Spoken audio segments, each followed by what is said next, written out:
WDBFradio.com. WDBFradio.com.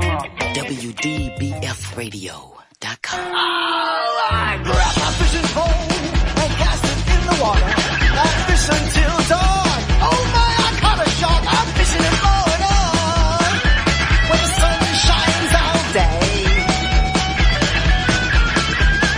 Call me a grouper. Stop fishing in Florida.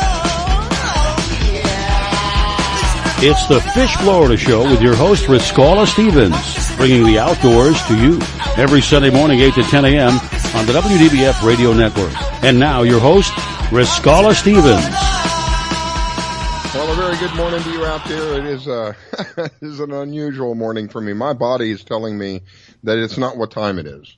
What are you doing? You should have been up a couple of hours ago. Oh my gosh. So I hope that you are experiencing a better morning than I am. My body is still an hour. This hour thing that we go through, it just drives me crazy. But we want to thank you for taking the time to join us. It is the Fish Florida Show. I am your host, Riscala. This morning I have Pam Worth, one of the top female anglers. And let's try that again. You can tell I'm just waking up, right? Pam is one of the top female kayak anglers here in Florida, and she has proven that several times already. And in the background, we have the one and only Captain Hook. He's back there doing all the stuff that make the show work. And a thank you to both of you for being here, and a good morning to both of you. Good morning, and our pleasure. Good morning. What's it like over there? Dreary. Kind of rainy, dreary. That front that came through is kind of backing up, and it's going to be a lot nicer, and we're not going to have all the tornadoes that we had on Friday. But it's kind of backing up, and it's just kind of drizzly. I may fish anyway. There's no lightning. Yeah, I heard that there was some really nasty weather that came through. Yeah. My husband went out to check something, and on his way back, it hit and knocked him off his feet. No way. Freaked me out. Wow. Yeah. I was down fishing with a friend, and because it came north of where we were. So we got off the water in plenty of time, and I texted him to let him know I was on the way home. And that's when he told me that the tornado had hit, a lot of trees down, shut down the front of our subdivision. We couldn't get in the front area, had to come around through the back. And yeah, knocked him on his butt. You know, I have been very fortunate. It's only been a couple of times I've been out on the water and had an issue. One time I was with my brother, and it was at Alligator Rock Lighthouse down off of Isla Mirada. We were probably maybe 100 yards from the lighthouse and getting ready to head out to the shipping lanes, going to head out east, out into the really deep water. And I could feel the static around me building up. I could feel the hairs on what little hair I have on my body.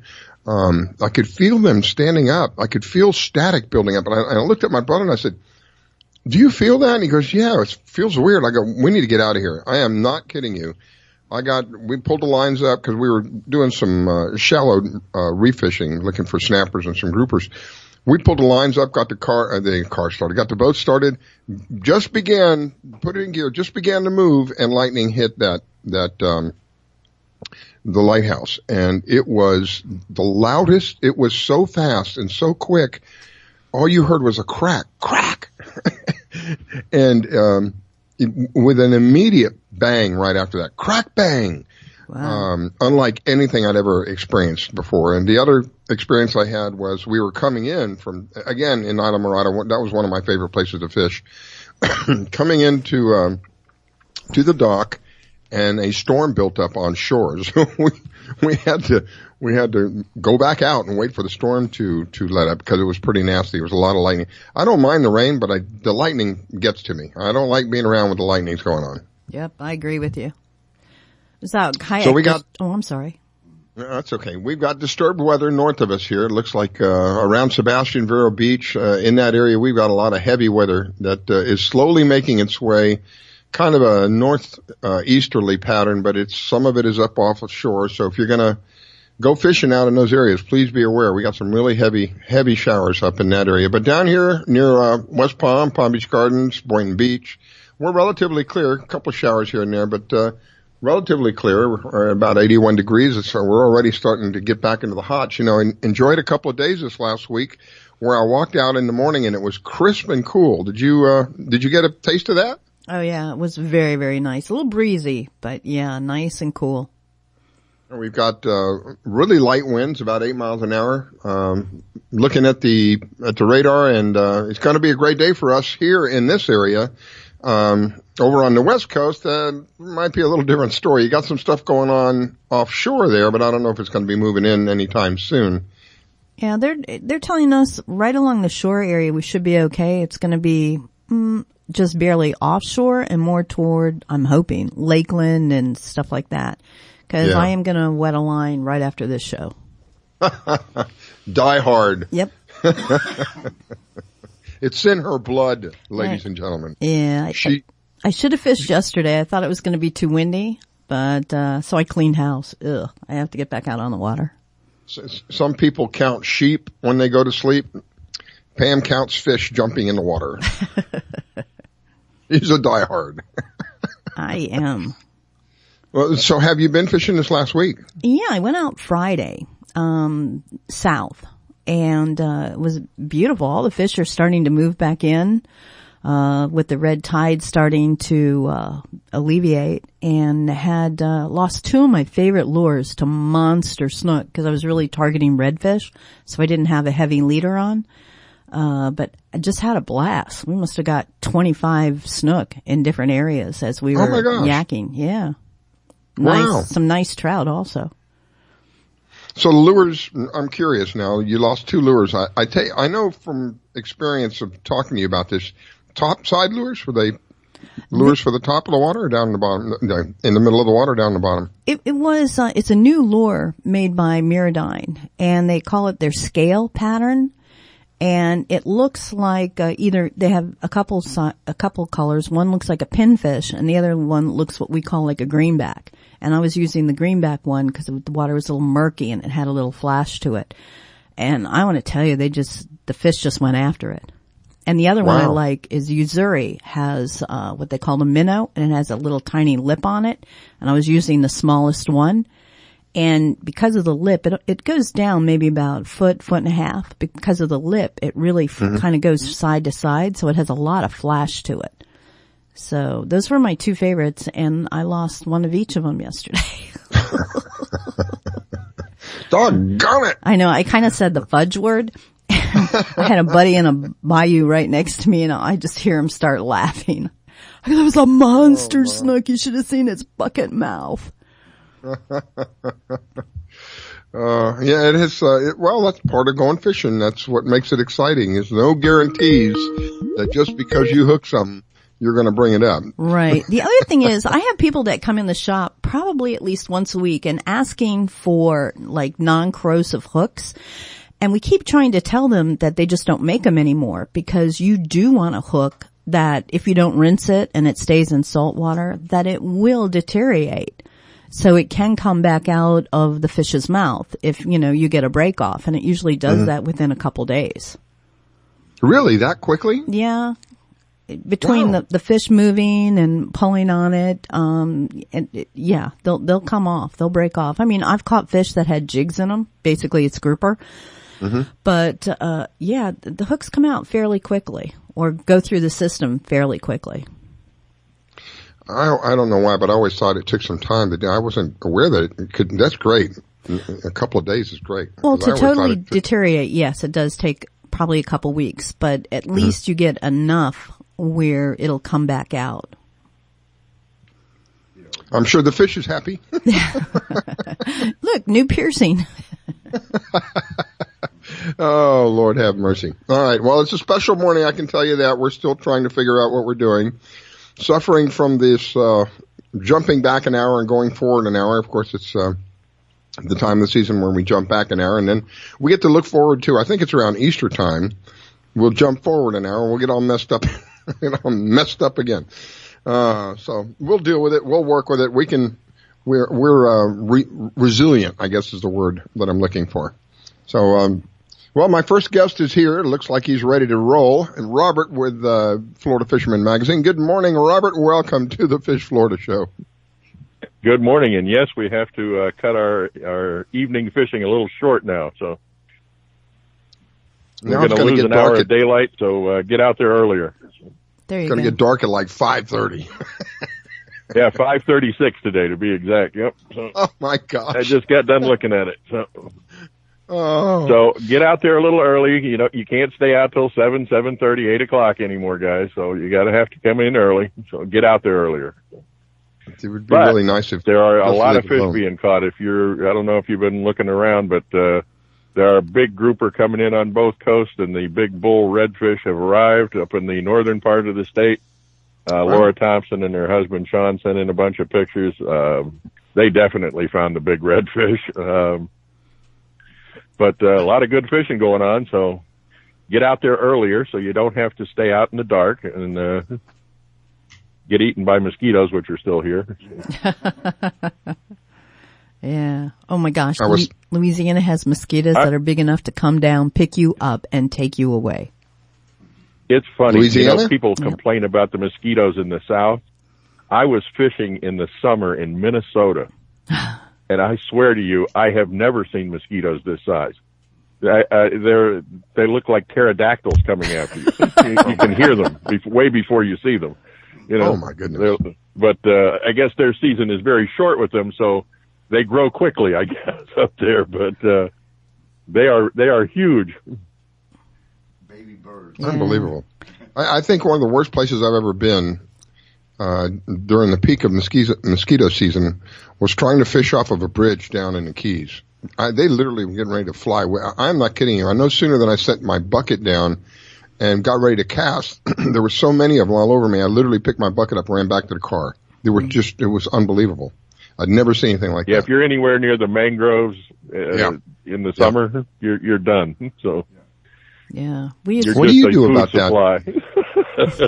Pam, I know that you're hanging around the mangroves quite a bit. What do you do about that? I try to stay 25, 30 yards off of them and make long casts. And then otherwise, I mean, the only thing you can do, and I hate to do it, is bug spray. But in Well, Florida, it seems like the mosquitoes don't go through your clothing. In Louisiana, they do. And my biggest bothersome is the no-see-ums. Oh yeah, So which are also in the mangroves. yeah, I don't. Yeah, I don't care what you put on you. The no-see-ums will come at you. I always have to. If I start to feel them, I got to put a buff on right away or a face mask because they'll get in your throat and up your nose and ugh. Well, Yep. for me, it's become a pain in the proverbial behind because right about the time the dog wants to go out for a walk is when the sun starts to go down. And right about that time is when the mosquitoes go, all right, it's dinner time. And we go walking out there. It's just, oh my goodness.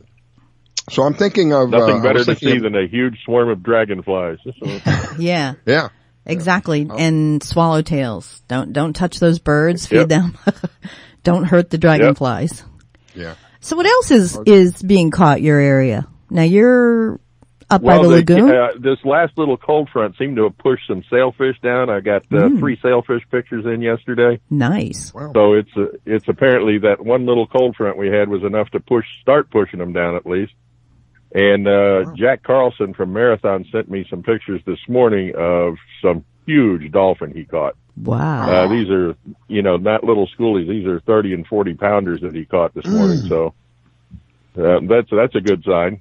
Maybe they're headed back the other way now. So Nice. Wow. Yeah, I have a sailfish tournament in Pompano in January. So I want Do them you? all to stay right there in front of Pompano in January.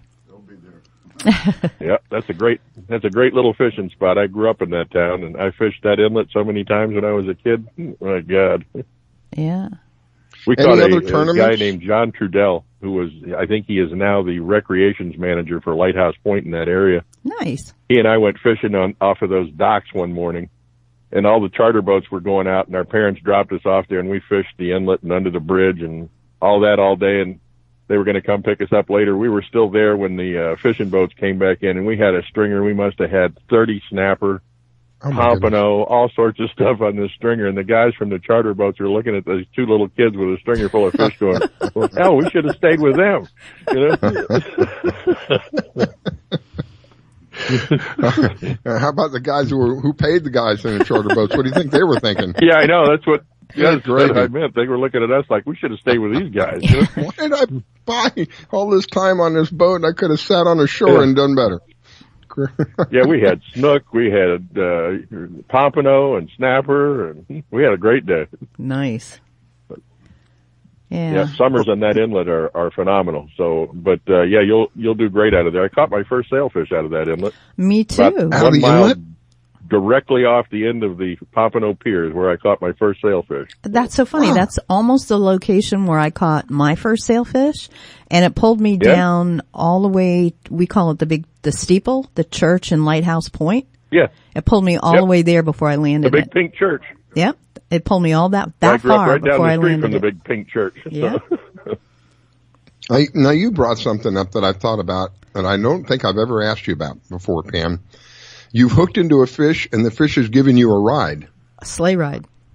Yeah. How often does that happen? Every single time. That I'm offshore.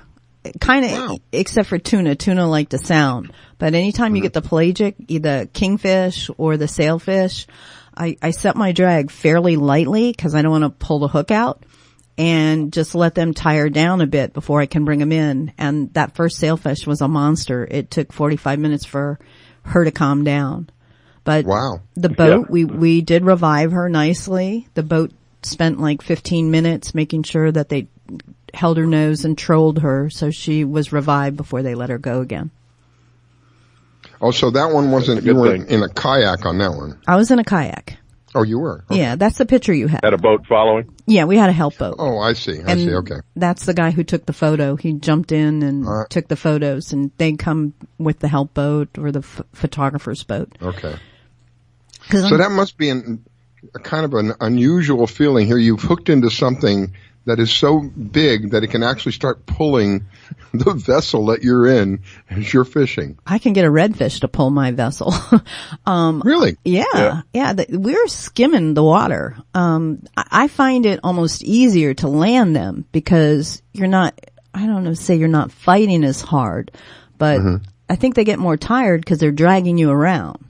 It's like when you see the tuna guys sure. when they turn around and put a big barrel and let the tuna fight the barrel for a while. Yeah. It's kind Yeah. of the same thing. Ah, okay. Wow.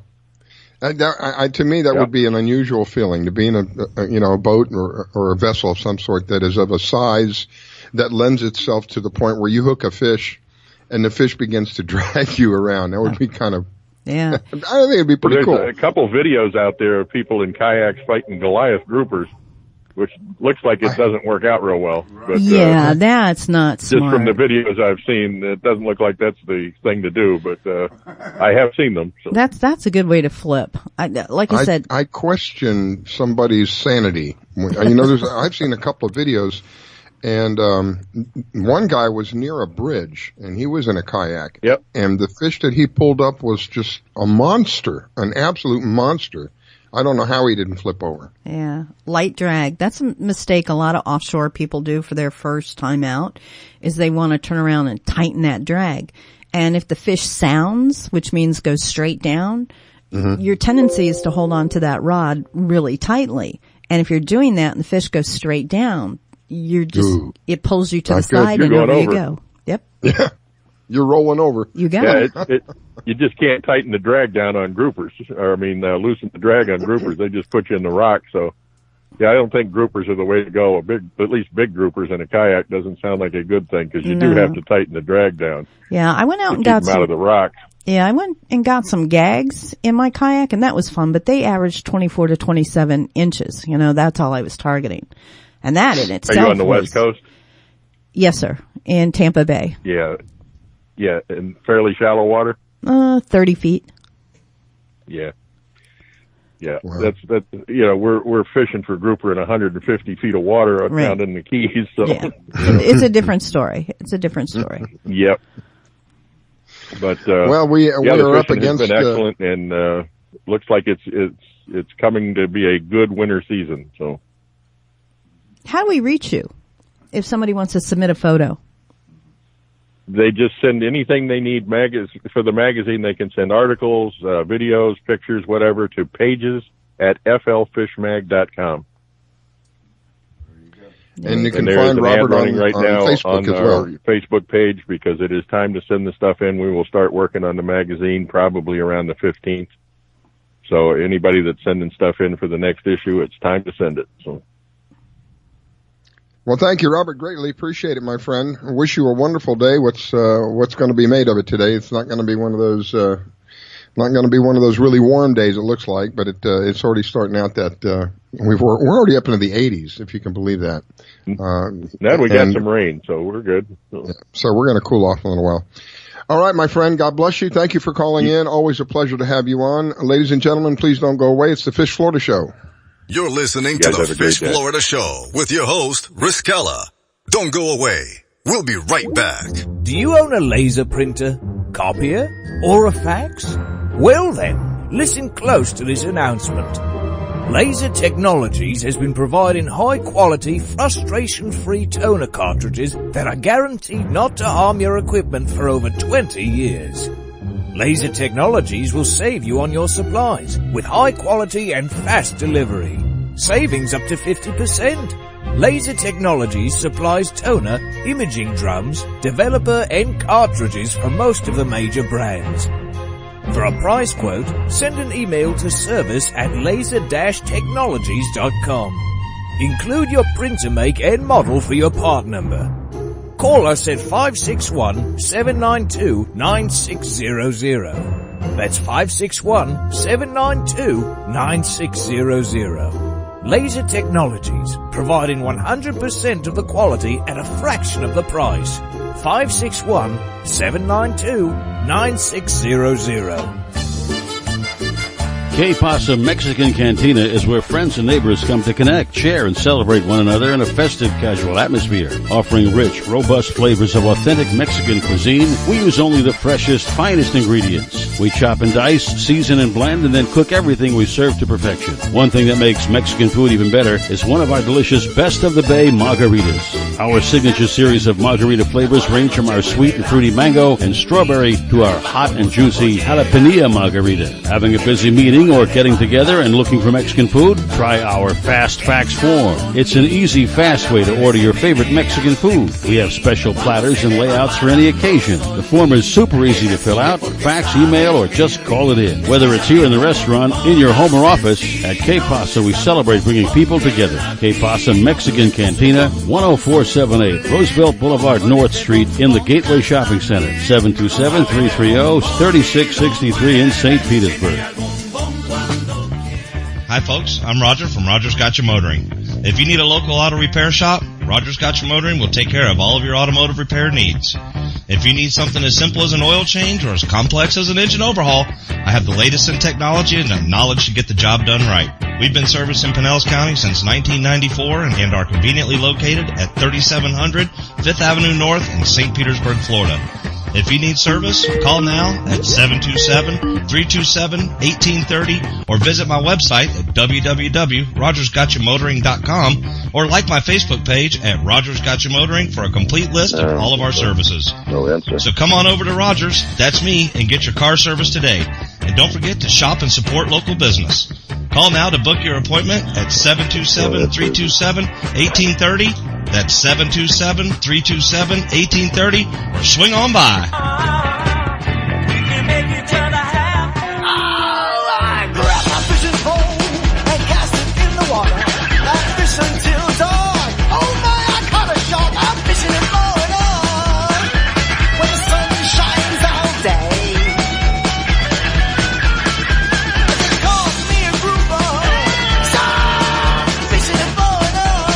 Oh yeah. It's the Fish Florida Show with your host, Riskalla Stevens, bringing the outdoors to you every Sunday morning, 8 to 10 a.m.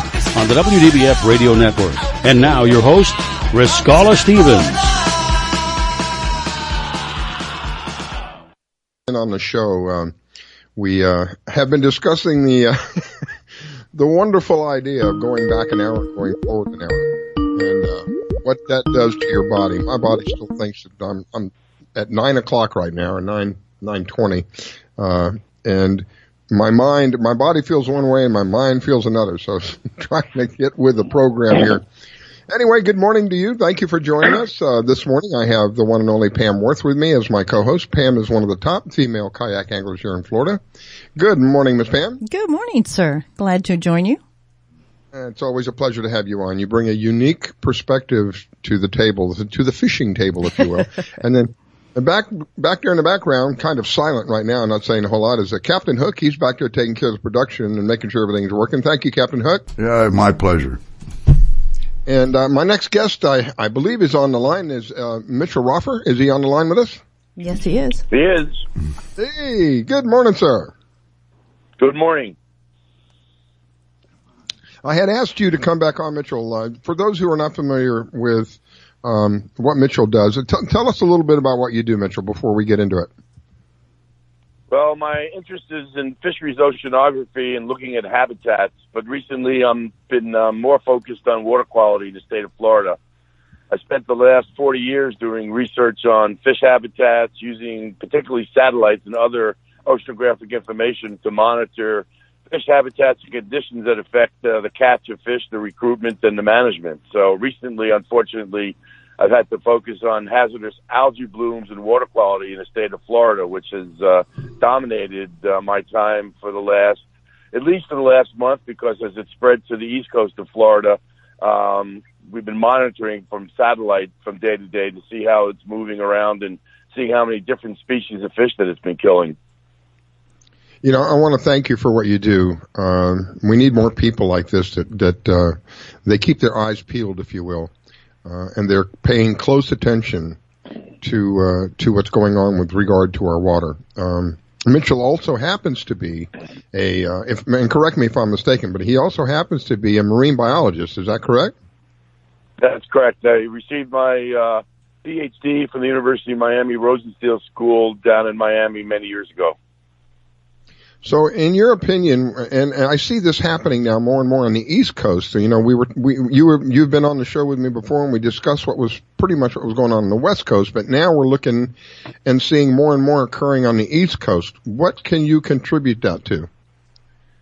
So, we're not totally sure if the red tide on the East Coast is the exact same one that came from the West Coast, but it's likely that red tide from the West Coast got caught in the Gulf Stream or got pulled along the western boundary of the Gulf Stream. And then approximately at the same time that a big bulge of nutrient-enriched water came out of Port St. Lucie and spread northward, we had a substantial amount of red tide in Vero Beach, Melbourne Beach, all the way up to Cocoa and even Ponce Inlet. And concurrently with that, we had all sorts of fish kills. It first started off to be only mullet, and then it was parrotfish and yellowtail and bluefish and all sorts of other species of fish, which are very important as part of our ecosystem. And it's not limited to fish. Once the fish start to die, the birds eat the fish and the birds die. Am I correct? Correct. I haven't seen any dead birds. I've seen an absence of birds with the aerosol making it very difficult for humans to breathe. I suspect it works the same way with marine mammals as well as birds. We haven't seen any dead porpoises. I haven't seen any dead turtles. I haven't seen any reports on the East Coast. I know on the West Coast there certainly were. I know tarpon have also been reported to have died off of Sebastian Inlet. So it's a major kill. It's going to affect our ecosystem for years to come, and it's all been fueled by man-made nutrients coming from homeowners and industrial and runoff and Lake Okeechobee. So there's a wide variety of avenues that, if you want to use the word responsible, that are contributing to this disaster. This is really a man-made disaster, and this is not something, I particularly like to talk about, but this is something that is happening, and we can't just turn our back on it and close our eyes and pretend it's going to go away and do nothing, because it's not going to go away, and the evidence of that is that it's here. And I don't know how bad it is where you are, Mitchell, but I've seen some of the posts that you've put up, and it would certainly concern me greatly to see what some of the stuff that you have put up. It's even probably 100 times worse on the other side of the state. If we don't stand up for clean water, my friends, we're only hurting ourselves. Our bodies are 75 to 80% water. So if the very thing that our body is made up of, if we decide that we're not going to take care of the surrounding areas of water, it eventually is going to catch up to your health. And, Mitchell brought something up, which was occurring on the other side of the state as well. You can't breathe around this stuff. It literally gets into your lungs and irritates your lungs. Some people have had to go to the hospital because this is so bad. So for us to sit back, this is why I wanted Mitchell on. This is not something I want to focus on, but this is something we should know about. This is something that should be on the front of our minds, because water is on three sides of this state. We need to take care of our water. If we don't take care of our water, what is going to be left for us? In my opinion, nothing. And it's going to be people like Mitchell who bring it out into the spotlight. Doesn't have a political agenda. He just wants people to know this is what's going on with our water. By the way, Mitchell, while I'm thinking about it, what can we do in order to try to rectify this situation? And I don't want to bring politics into it, but I know you know of some of the political players here. Are any of them behind the clean water movement? Well, there are plenty of people behind the clean water movement. And, it's regardless who wins in the election Tuesday, it's up to us citizens to engage our politicians, writing letters, making phone calls. Every single Amen. one makes a difference. And, you were talking about breathing before. In Melbourne Beach, I had trouble breathing. I had to get a special mask so I could walk on the beach and identify fish. We had to put a special air filter in our house because we live on the beach and we're getting air underneath the windows, underneath our sliding glass windows, making it difficult and uncomfortable to breathe in the house. So it's dangerous. Unfortunately, it's not getting the public health interest and publicity that it really demands. I have talked with people who have talked to physicians down in Martin County that people are going to hospitals with irritation in their lungs, trouble breathing, and microcystis is causing problems as well. So it's a major issue. I mean, to me, in terms of the politics, just look who's been in office all along and what's the result. And the water quality in the state of Florida is directly a result of the actions in Tallahassee.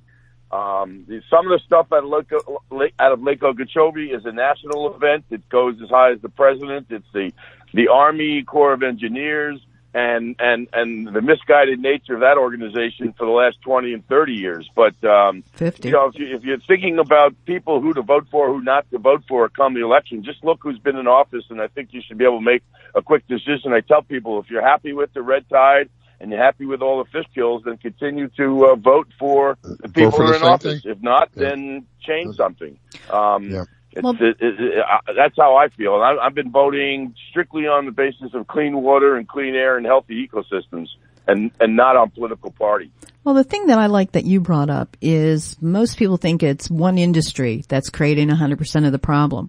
And you're bringing up the fact that it's every single person, basically, that's out there. It's not just one industry. It's septic tanks. It's over-fertilization, the runoff of that, of our yards and our golf courses. And I appreciate that people need to see that this is wider than just one industry out there. Oh, clearly. It's we've discussed this before. It's everyone's personal responsibility. It's this corporate responsibility. If you use water, put it back in the system clean as you used it, or cleaner. I mean, I remember growing up and being in the Scouts, and you go to a campsite, and the idea was to leave the campsite so no one realized that you were there. Right. Well, the same responsibility could happen with water. If you use water, then clean it. You certainly don't pollute it. And corporations have to realize that they have to have responsibility to clean the water as part of their business plan. Municipalities, when they let a new development come in, or they approve for a new mall, well, what are they doing with the water that runs off from the parking lots? All this is part of the pollution problem, whether it's nitrogen, phosphorus, oil, other chemicals. It's about time that people take responsibility. Well said. I agree. I absolutely agree. Again, it's not it's not a happy subject, and it's not a subject I particularly care to focus on, but it's something that is happening and something that really does require attention. And Mitchell brought up a good point. Regardless of whoever is in office, it's really our responsibility, yours and mine, because it's going to benefit you and me. There's no telling what goes through their minds up there in Never Ever Land, wherever they are, whether that be in Tallahassee or Washington, D.C. If they hear the squeaky wheel, I believe that the squeaky wheel will eventually get the oil. We need to be the squeaky wheel, my friends. We need to be writing emails, making phone calls. And I'm not talking about one phone call. This has to be an ongoing, and I don't want to use the word like a war, but a project. Campaign. This is something, because in a way we are in a war. What happens if we completely ruin the very thing that gives us life? Are you not going to be fighting for your very life? Mitchell brought up a good point. He had to buy a special filter for the inside of his house. We're not even talking about the outside anymore. Now it's coming to the inside of the house. So again, I urge all of you who are listening, and if you're not here in Florida and you think, oh, well, it doesn't affect me, you're sadly mistaken, because anything they can do to us here in Florida, they can do to wherever you are. Look at what happened in Flint, Michigan, and still going on. And I believe because not enough people are binding together and demanding that it be, I can't think of the word, rectified. So it's going to be, Mitchell, you're absolutely right, and I 100% agree with you. It's going to be up to us.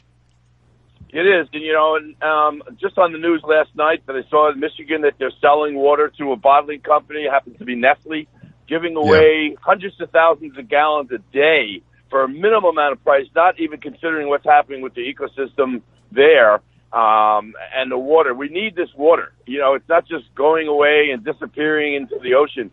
Every ounce we need, the population is increasing so much. People now are talking about the red tide along the East Coast. This last week, because of the winds were out of the north and northwest, it's lessened. It's pushed the red tide further offshore. Some of it's gone into the Gulf Stream and dissipating. Hopefully it's not going into Jacksonville, then coming right back down the coast. But at the same time, when the wind has been out of the northwest and west, it's pushed it back along the west coast. So now from Pinellas County down to Charlotte County, it's increased again. So for a couple of weeks, they felt relieved it was disappearing when we had northeast and east winds. Well, it was just pushing it further off the coast. And this is a red tide that seems to have now been in business for a year. The oldest one was 2006 when it lasted 17 months when it started on the west coast. Yes, it's a naturally occurring event, but again, man-made nutrients are fueling this, supercharging it. And now it's spread to the East Coast, and hopefully it won't spread to the Carolinas. I mean, cold water slows it down, but it doesn't destroy it until the water gets very, very cold and very, very fresh. So I remember in 2006, the red tide that we had in Central Florida and the East Coast came from Jacksonville. The water spread. The red tide came from the West Coast, got it to the Gulf Stream, and then a couple Gulf Stream eddies and filaments pushed the Gulf Stream water closer to the coast. The red tide took hold in Jacksonville because of the nutrients that they put out there. It comes out of the St. Johns River. And then slowly but surely, week by week, you could follow it south along the coast until the Thanksgiving, Christmas period where it was terrible. Couldn't go out and breathe. We didn't have the fish kills for some reason then. I don't understand why, but we certainly have the fish kills now. How sad. How sad. Yeah. This is, why do we live in Florida? I mean, I would think that the majority of people, particularly from the central part of Florida down, live in Florida because of the water, because of the weather that we have that allows us to be on the water. I can't get enough of the water. I love being near the water. I love being on the water. I love fishing. And for me to have the thought that could be destroyed really it does upset me, because I remember as a child how clean the water was. I grew up in Coral Gables, which is a small city inside of Miami, and we had saltwater canals. Anything you could catch in the bay, you could catch in these canals, from barracuda to grouper to snapper, and take them home and eat them, and they were clean fish. That canal, I went to visit that canal 6 or 7 years ago. It was heartbreaking. I don't think I would pee in that canal. It was so bad. The amount of pollution that we have permitted is just beyond my greatest imagination. And we've got to get to a point where we say enough. This is enough. We need to start reversing this. We need to be more concerned about what is going on. The very thing that gives us life is water. Yeah, people talk about, well, let's deregulate because it's bad for business. In reality, clean water and clean air is the economic engine around the country, if not the world, certainly in the state of Florida. If we don't have clean water, we don't have tourism, we don't have people fishing, we don't have people using boats, which is our primary industry in the state of Florida. Yep. Dr. Mitchell, do you have kind of a suggestion on an everyday homeowner, what the little tiny bit that they might be able to do to help out and magnify this over the population in the state? Just little tips for lawn or water use? Tips are, start at your own house, stop fertilizing your lawns. We don't need green lawns. There's plenty of nitrogen that comes from the atmosphere that we don't need to have these so-called beautiful lawns. And then educate your neighbors. Make sure that your septic tank is working well. It's not dripping into the streets. It's not wet. If you see wet grass from your septic tank, then you need to have it fixed. And you need to educate your neighbors as well and the other people around you in your neighborhood. What happens to you runs downhill, so it spreads out. You may think that you're not near a canal or something, but in reality, we're all near a canal because the water slowly drifts down into it runs off into our canals, it runs off into our rivers and lakes and ponds, and then that pollutes. So it's just as easy as just mentioning to your neighbor when you see them having a company coming over and spraying their lawns with fertilizer and pesticides, and remind them that's going into the water. Those dead fish that you're seeing is directly related to what you're putting on your lawn and what you're doing in your house. And if you have an opportunity to have to change your septic, then get one of these new modern septic tank systems. Yes, it costs a little bit more to you, but over 10, 20 years, that cost is really small, and it really makes a big difference on what's going into the lagoon. Every ounce of fertilizer that's not put in, every ounce of nutrients that's not going into the system helps. And this is a process that's taken us 20 years, 25 years to ruin. It's not going to be cured overnight. The ecosystem will come back. If we act towards it and let Mother Nature do her job, she will re-clean the water and we'll be fine. But it's going to take 10 or 15 years to fix this. It's not going to happen overnight. Well, I got to take a break. Mitchell, thank you so much for coming on. I greatly appreciate it. I wish you a wonderful day, sir. And I look forward to having you come back on again. Ladies and gentlemen, it's the Fish Florida Show. We will be right back. You're listening to the Fish Florida Show with your host, Riskella. Don't go away. We'll be right back. Download the Fish Florida mobile app to plan your boating, fishing, or hunting trip. You can find your tide reports, buoy reports, get a fishing license, and even find someone to go fishing with. Plus great products and services from all our media partners. And oh yeah, you can get the Fish Florida Show on the app. Sundays at 8 a.m. Eastern here on the WDBF radio networks. So download the Fish Florida mobile app to plan your boating, fishing, or hunting trip and tune in. Battles aren't won solely on the field. That's a common misconception. Battles are won within. Over enemies of fear, enemies of doubt. In that place where promises are kept. Promises to oneself. This is a physical training event. Promises to one's community. Helping people move debris out of their house. Promises to one's country. In the heart of every Marine, you'll find a promise. A promise forever kept.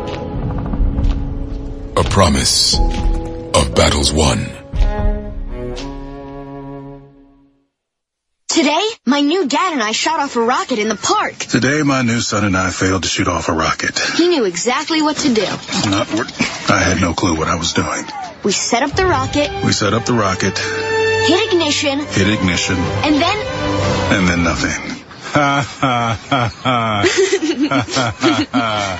Sometimes I laugh when I'm frustrated. Then out of nowhere, the rocket launched into the air. The rocket did get into the air. I've never seen anything fly so high. And then crashed into a kite. Look out! Look out! And then the pond. I'll never forget that day. I'll never forget that day, even if I tried. You don't have to be perfect to be a perfect parent. Thousands of kids in foster care will take you just as you are. For more information on how you can adopt, visit adoptuskids.org. A public service announcement from the U.S. Department of Health and Human Services, Adopt U.S. Kids, and the Ad Council. It took me a long time to be able to say Chandler has cancer, because that is such a scary word. St. Jude takes care of absolutely everything. And knowing that we don't have to pay for all of the medical expenses, that's huge. St. Jude allowed me to focus on being a mom to Bryce. And sometimes I'm just in awe of the impact St. Jude has, not only on this community, but the world. St. Jude is uniquely positioned to advance the cures of pediatric cancer, I think better than any other institution in the world. The contributions make a big difference. Donors are important to us because you get the feeling that you have a team behind you. We have the resources and we have the focus. And so if St. Jude doesn't do it, who will? St. Jude Children's Research Hospital. Finding cures. Saving children. Learn more at stjude.org. My vehicle was sent 6 feet in the air in a ball of fire. I thought I was going to die. It ripped my arm off. It broke my right femur. I took such a hard blow to the head that my retina was torn apart. Say a prayer for peace. I'm Trace Adkins.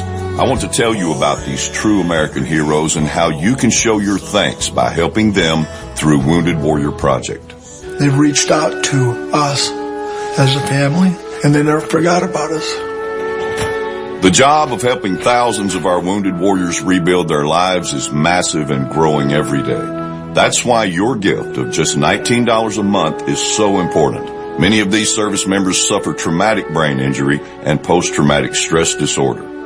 They helped me basically put my life back together. If it wasn't for Wounded Warrior Project, I would be a statistic right now. I would have been one of those soldiers who came home and committed suicide. I'm in the fields of Vietnam, the mountains of Afghanistan. Your gift today of $19 a month can help us provide the programs and services desperately needed by our wounded service members. Call or go online with a pledge and you'll receive this Wounded Warrior Project blanket. Make that call now. Say a prayer for peace.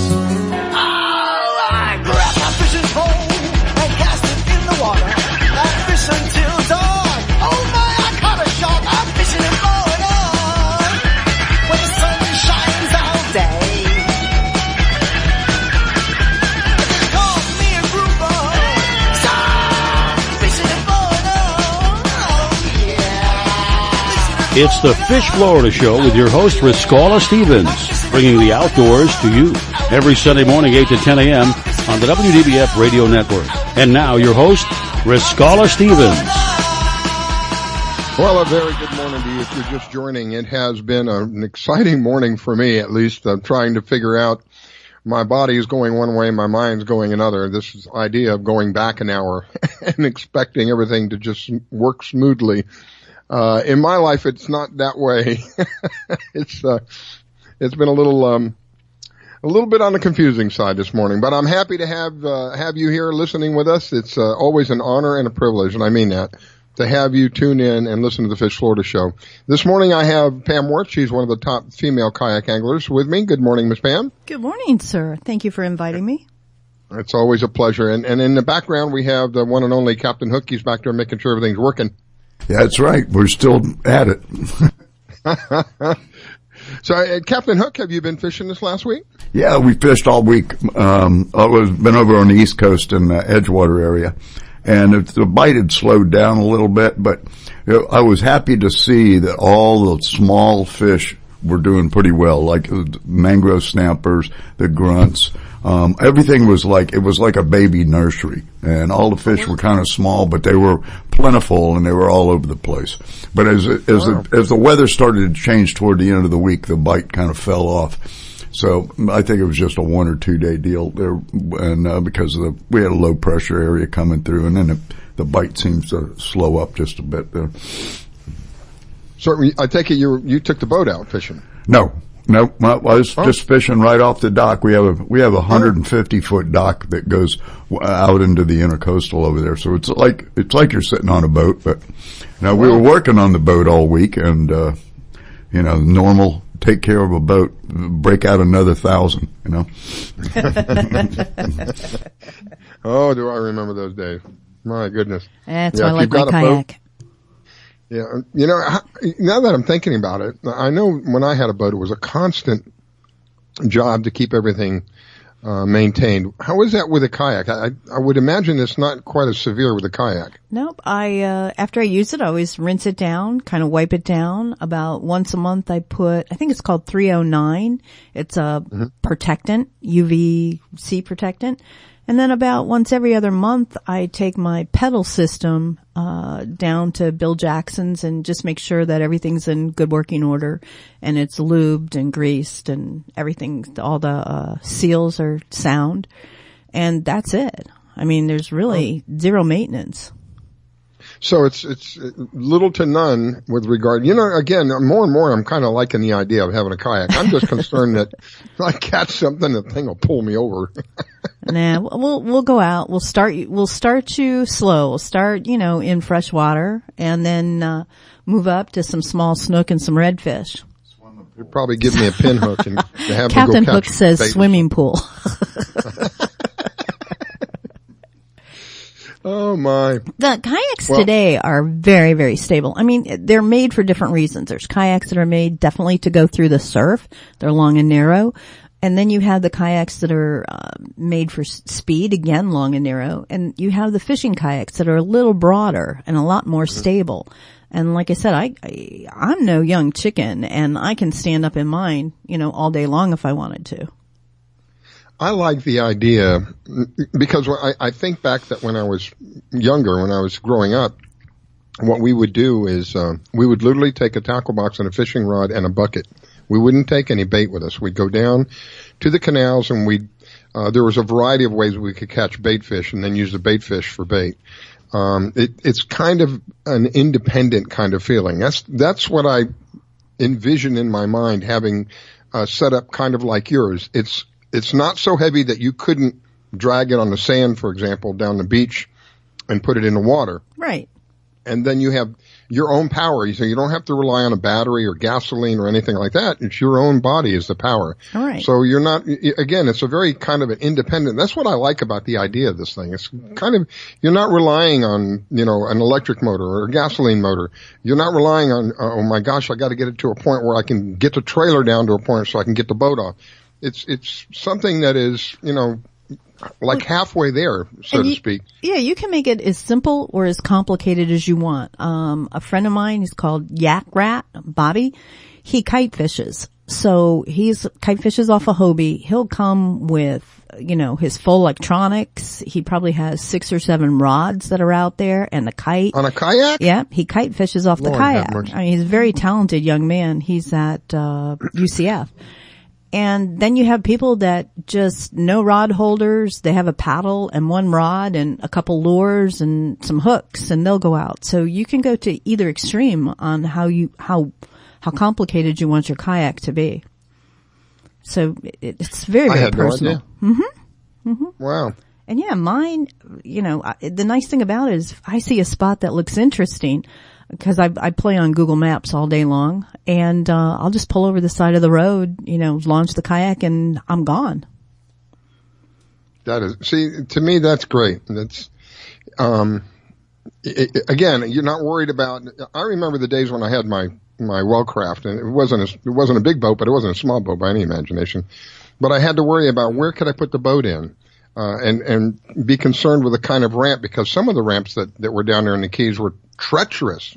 For a boat like mine you get it in the water, you're not going to get it back out. I learned that the hard way. That happened to me once. I had to literally drive like 5 miles south of where I was in order to get the boat back on the trailer because of the ramp it just dropped off so quickly. I couldn't get the boat back on it. Wow. So having something like this where it's heavy, you may not be able to pick it up completely, but if you got soft ground, grass or sand or something, you can drag it along and they make carts. Put it in the water and go. Yeah, we call them wheels or carts, and there's Railblazer makes a beautiful cart that goes down there. Wheelies has, the big balloon tires. So there's that strap on to the bottom of your kayak. And what I do is I weigh the back end down so the nose comes up. And it's very light. You're not lifting any of the weight of the kayak. It's all on the wheels, and you just pull it along and away you go. I love it. Yep. That's, we're going to have to talk more about that because that's something that really catches my interest. One of the things that we used to enjoy so much, as kids was, and we didn't even realize it at the time. We didn't have all this technology we have today, all these games and smartphones and all this stuff. Our idea of going out and having fun was to literally leave at the time that the sun came up and come home when the sun came down. And many days were spent on the water. I had a friend of mine who had an 18-foot canoe. We would paddle up and down the canals and just have a glorious time, have the best times of our lives. And we didn't rely on technology. We didn't rely on, did we have enough gas or did we have enough juice left in the battery to run the engine, run the motor down to get us back. We relied on ourselves. And that, to me, is kind of an independent thing. And that's why what I envision with the kind of setup that you have. And I didn't realize that you said this other guy, seven rods, six or 7 rods? Mm-hmm. Cause you've got one that just flies a kite.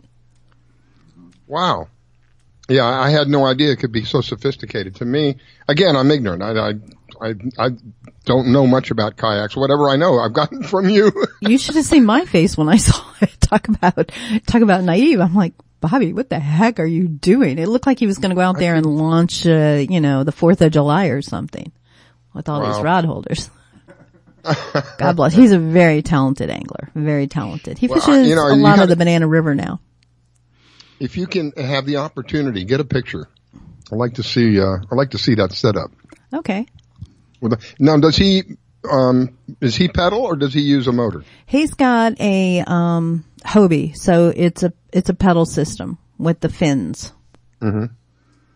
See, again, that's my kind of, to me, it's an independent way of doing things. You're not so dependent upon something, God forbid, when I had my Wellcraft, God forbid if something happened to the engine, you're dead in the water, literally dead in the water. Here you've got yourself to take care of it. That's the thing I like about it. Yeah, and the ability to, I think you told me it's like just a couple of inches to float too, right? Yep, a few inches. And if something happened to my pedal system, it's mandated that you keep a paddle on your boat anyway, and I'll paddle in. Wow. Yep. Yeah, well, good times. I'm going to get you in one. Yeah. I was going to ask you something. My mind just went completely blank. I have a friend down in Boynton, and which isn't too far from you. And what we're going to do, we'll start inshore, and I'll take you. We'll go snook fishing. All right. Okay, we're going to find a good time when the weather's really nice, and we'll set it up, and we'll do a Saturday or a Friday. And we'll go snook fishing. Wow, it sounds like a blast. Yeah. Now, again, I'm ignorant about this. Are we allowed to keep them or we have to put them back? Snook, I believe on your coast are still in season. Over here on the West Coast, from basically Pinellas down south, it's only catch and release because of the red tide. But on your side, you are allowed to harvest. Oh, great. So maybe I can get some fish for dinner. It's one of the best eating fish. You just need to remember to rinse the meat before you cook it. The nickname is the soap fish. So if you don't rinse the meat, it tastes a little bit like Ivory soap. You rinse the meat and it's the whitest, cleanest you've ever seen. Wow. Well, I had somebody I asked to call in. I think they're on the line. Is that Betty that's on the line with us this morning? Yes, this is Betty. Are you talking about snook? Oh. What are we talking about, Pam? Snook. Yeah, my favorite is to cook it in bacon grease. Ooh. Give it that flavor. Everything is good in bacon. Well, I asked Betty to call in for a few minutes so we could give her a little bit of a plug. Betty is with, what is it, Betty? I can't think of it. Ladies Let's Go Fishing. That's where she's one of the people who catches my heartstrings because she's out there helping other people, which is one of the greatest things. So very quickly, I'm almost out of time. Betty, how do people find out about what you do? Visit ladiesletsgofishing.com website or call 954-475-9068. And on our website, we have some amazing pictures of our Keys event where ladies came from California, Arizona, Virginia, and they released sailfish. They caught mahi, blackfin tuna, kingfish, snook, trout. It was crazy. Wow. If you would, Betty, if you have an opportunity, send me some pictures and I'll put them up on the Facebook site so people can see what it is that you're doing. Oh, for sure. Anyway, I apologize. I'm up against a break, and it's a hard break. It's the top of the hour break. I've got to go. Betty Bowman with Ladies Let's Go Fishing. Thank you so much. All righty. Well, ladies, talk catch to you them soon. up. Yep, You're listening to the Fish Florida Show with your host, Riskella. Don't go away. We'll be right back. Do you own a laser printer, copier, or a fax? Well then, listen close to this announcement. Laser Technologies has been providing high-quality, frustration-free toner cartridges that are guaranteed not to harm your equipment for over 20 years. Laser Technologies will save you on your supplies with high quality and fast delivery. Savings up to 50%. Laser Technologies supplies toner, imaging drums, developer and cartridges for most of the major brands.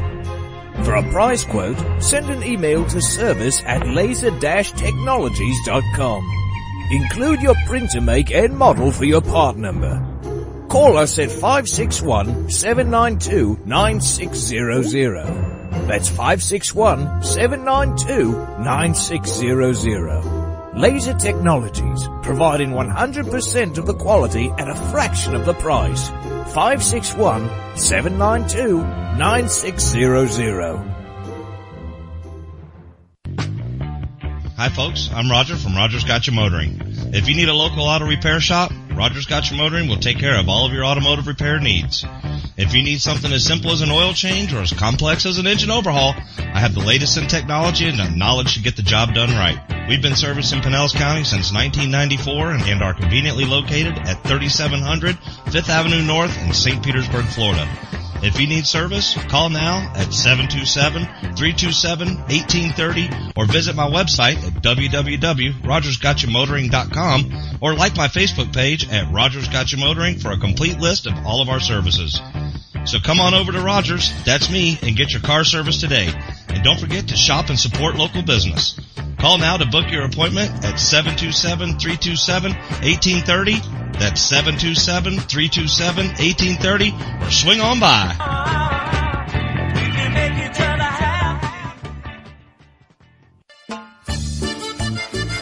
K-Possum Mexican Cantina is where friends and neighbors come to connect, share, and celebrate one another in a festive, casual atmosphere. Offering rich, robust flavors of authentic Mexican cuisine, we use only the freshest, finest ingredients. We chop and dice, season and blend, and then cook everything we serve to perfection. One thing that makes Mexican food even better is one of our delicious Best of the Bay margaritas. Our signature series of margarita flavors range from our sweet and fruity mango and strawberry to our hot and juicy jalapeno margarita. Having a busy meeting or getting together and looking for Mexican food? Try our Fast Fax form. It's an easy, fast way to order your favorite Mexican food. We have special platters and layouts for any occasion. The form is super easy to fill out, fax, email, or just call it in. Whether it's here in the restaurant, in your home or office, at K-Pasa we celebrate bringing people together. K-Pasa Mexican Cantina, 10478 Roosevelt Boulevard North Street in the Gateway Shopping Center, 727-330-3663 in St. Petersburg. Test 1 2 3. Test 1 2 3. Hey, this is Captain Hook for Statewide Pest Control Services. They've been serving the west coast of Florida since 1987. Statewide does it all. Pest control, termites, lawns, mosquitoes, tent fumigations, etc. This announcement is from their mold division. Since Hurricane Charlie in 2004, all their personnel are certified in mold and moisture control. Their two-step services are guaranteed to get you back in your home quicker and in most cases paid by your insurance company. Give them a call at 877-488-7378. That's Statewide Pest Control Services for all your pest and mold control needs, serving Florida from Pasco to Lee counties. Statewide Pest Control Services, 877 877-488-7378. 877-488-7378. That's 877-488-7378. You're listening to WDBFradio.com, a tune-in station.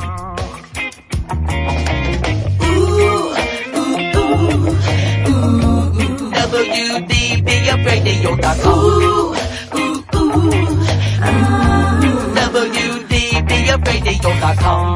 WDBFradio.com. WDBFradio.com. I grab my fishing pole and cast it in the water. I fish until dawn. Oh my, I caught a shark. I'm fishing and blowing on when the sun shines all day. They call me a grouper. So I'm fishing and blowing on. Oh yeah. It's the Fish Florida Show with your host, Riscala Stevens, bringing the outdoors to you every Sunday morning, 8 to 10 a.m. on the WDBF Radio Network. And now your host, Riscala Stevens.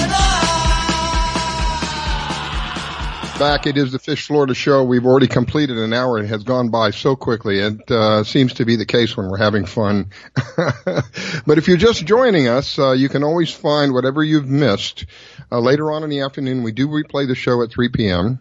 And for those of you who have insomnia, we do replay the show again at 4 a.m. in the morning. And if you missed both of those, you can always find the archives. Archives are up at thefishfloridashow.com. We also have a YouTube channel, Fish Florida Show. And you can always look up the archives, find anything that you missed there. And always a pleasure, always an honor and a privilege to have you listening. So thank you for doing that. This morning I have one of the top female kayak anglers here in Florida, Miss Pam Worth. She's always brings a unique perspective because she's literally at the water's level fishing. And some of the fish that she's caught, one of the pictures that I have, very impressive picture of her holding a sailfish that's probably 3/4 the length of the kayak that she's in. So good morning to you, Miss Pam. Good morning, sir, and thank you for the invitation. Oh, it's always a pleasure. And in the background, we have Captain Hook. He's the one who makes everything work. Thank you, Captain Hook. Appreciate that, sir. No problem, my friend. And I believe we have the next guest is up and available. Is he on the line with us now? Yes, he is. I am. Mm-hmm. I got Captain James Beers. All right. Let's, once again, Pam, if you would, since you're familiar with who it is, let's introduce him. Okay. Captain James Beers. He's, with local knowledge here in the Bay Area. He's been fishing bay waters, I'd say, for over 20 years, even though he's a young man. And one of the top charter captains probably in the industry right now. Oh, and I'm kind of looking, James, if you don't mind. I know you're headed to a seafood festival, so I want a little info on that. But can you give me just a little bit of a report in the Bay Area, how we're doing, and some of the fish that you've been targeting? Yeah, absolutely. And thanks for the introduction, Pam. The fishing the last few days has been really good, especially with the temperature coming down. You know, we're seeing the water clear up around the bay quickly. In fact, I was on the water yesterday, and even in the wind, I was surprised by how clear the water was in the middle part of the bay. I think the biggest change this week for the charters I've been running is the numbers of trout that we're seeing move onto the deeper edges of the grass flats, kind of in those potholes. You know, right where the flat begins, that's where they're staging up. We've had a low tide stage for most of the week. But the trout fishing's been good. We're seeing a lot of fish as we're trolling motoring over the potholes to make it into the mangroves. So that's encouraging. I think with this weather stabilizing next week, I think we're going to see a good bite for them. And then the snook bite has also been on fire. You know, they're loving it. Temperatures, water temps the last 2 days have been bouncing around for the most part between 75, 77 degrees. So they're very happy. And we're seeing a sustained bite on those fish. Whereas normally we'd set up on fish and maybe work them for 15, 20 minutes before we'd have to move. For most of the day, the last few days, we've been able to kind of leave fish biting and decide to go chase something else. That's great. And what are you using? Are you a particular bait or anything? Or shrimp? Yeah, so most of the charters that I'm doing right now are live bait. So we're typically using pilchers, scale sardines, whitebait, greenbacks. I know our area has a lot of names for those. Of which catching that bait has been very easy, all around the bay. Every grass flat I've been on, I've seen a healthy population of bait fish. You know, so if that's something you want to get out there and get, just look for the birds. I mean, they are everywhere, and these big pelicans, they're, you know, dive bombing on the bait school. So it's a healthy population of bait fish right now. How much longer do you think the bait's going to be in the bay? It's hard to say. That's really temperature related. You know, last year, we were seeing bait on the flats all the way through late December. And it wasn't till our first real cold snap, that it started to move off those flats. So we could have it for another 2 months. It's really just going to be weather driven. But I will say, with the amount of bait that you're seeing on the flats, I've got some trips coming up this week with a few more experienced anglers that we're getting excited to do some plug fishing and throw some miridines and maybe some crazy colors to kind of work through these bait pods where we know there's bluefish, trout, snook attacking them. Sometimes something that looks a little bit different, kind of moving it through there and separating those bait schools can be very productive and even outfish live bait. Very good. Very good to know. Have you tried, I brought it up earlier, that new Miralure, Miridine by Miralure, the scaled? So I haven't. I have about 3 in my truck that I'm, you know, dying to get out there. I have a trip with one person Tuesday, so I think that's when we're going to debut those. But if it's as good as any of the other Miralures, I'm sure it's going to work great. I used it on Friday, and I lost it on Friday. Oh, no. Yeah, I was back in the shop yesterday buying more.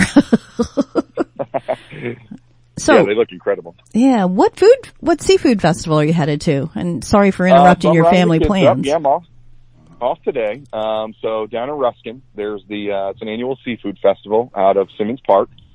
I've got a friend whose wife is going to have a booth there set up doing sunglasses and things, so I want to go visit them. But I've been in years past. It's a great time. It's a great thing for anybody of all ages, whether you have kids, grandparents. You know, I've got everyone from my family going today.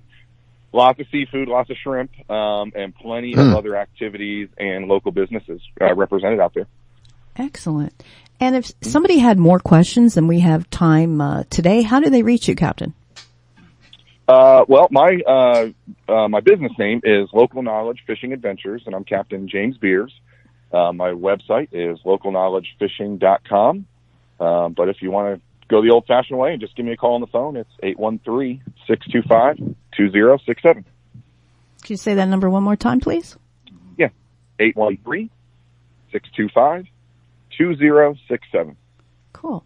And out of all the fish out there, I'm going to jump back to fishing again for a second. What is your favorite fish to target? Well, I get asked that a lot, and it's usually the one that I'm not fishing for. When I'm fishing for redfish, I want to go tarpon fishing, and when I'm tarpon fishing, I want to go snook fishing. So I think that the most rewarding, though, for me is redfish on artificial lures. That's, if I could only do one style of fishing, you know, for the rest of my days, I'd say it'd be redfish with artificials. I think I agree with you there on that one. And what's so cool is I've seen you also not only with the experienced angler, but you are really great with families and young anglers too. What's your secret with that? Well, it certainly helps to have, you know, children of my own and, you know, fish with my family. So, you know, I'm fortunate enough to be able to kind of experiment with them. But, you know, I really think it's about, early on in my charter days, you know, I was always searching for the trophy fish every time, and what I would consider a trophy. And then I think when it dawned on me that, you know, what's a trophy for me isn't always a trophy for everyone else. Sometimes a 24-inch snook, you know, could be the fish of a lifetime for somebody. So what I found with families, and kids especially, is getting them engaged. And ideally, you want to have a quick bite, right? You want to get somewhere and just get the fish biting, but it doesn't always happen. When that happens, it's easy. It's easy to keep them involved. But, you know, I make it a learning experience. I try to point out the things that are interesting on the water, the dolphins, the mullet. Hey, come up to the front with me. Let's run the trolling motor. Look at all these pinfish in this pothole. So that way they're never sitting idly and they don't have a chance to get bored. So I guess that's what I found to work. Let them play around with the bait and the bait well, but just to keep them busy and engaged, and also know when it's time to go. Don't try to extend it. Don't try to turn it into an all-day affair if you start to notice that they're losing interest. Very good. Very good. Mm-hmm. You know, for me, fishing was a vital part of the family for me, and family, in my experience of life, has been the most important thing for me. We're a very close-knit family. I tell people my brother's my best friend. We utilized fishing as an experience for the family because there is such an attack on the family that has been ongoing for many, many decades. So one of the things that I express to people is you can go out there, you can share this experience as a family and help build the relationships, strengthen the relationships of the family, and enjoy it. Fishing can be very, very enjoyable. That's probably why so many people do it, because they find different degrees of enjoyment from fishing. For me, it was a variety of things. As I grew older, what fishing did for me was a relaxation period, a period of where you're, especially out on the water, where you're surrounded by this beautiful blue, deep blue water. And the days that I remember the most were the days when it's just a light 1 to 2 foot waves out there, and it's peaceful, it's serene, it's something that is always, for me, in my experience of life, has always been a benefit to me. So when I hear about somebody like you who's talking with kids and stuff like that, that really, I thank you for that. I appreciate that. Oh, you're welcome. Yeah, and I think you bring up a great point. With my family, my children, it's really about the disconnect and getting out there and getting away from the technology for a minute or two. So I definitely see a lot of value in the points you bring up.